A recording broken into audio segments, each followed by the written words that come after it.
Hey everyone, in this video, I'm going to show you how to star something on Google Drive. So this video is going to be particularly useful for individuals. Let's say that you're trying to edit your stars section over here. How do you actually star something so that it automatically gets added to this tab right over here? Now this video is going to be short, sweet, and simple, guys. There's not going to be a lot of steps involved. But what we're going to do is that we're going to hop into one of the folders which I want to go ahead and star.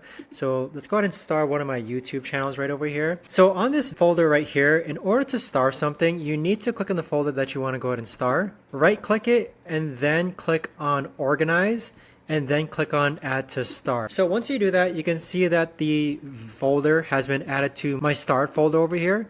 So this is the folder that I just added, and it's called Guide Nation Videos.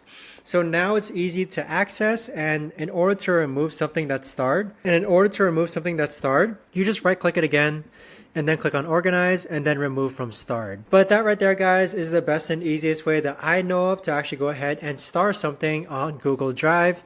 If you guys know of a better or easier way to actually do this, let me know in the comments down below.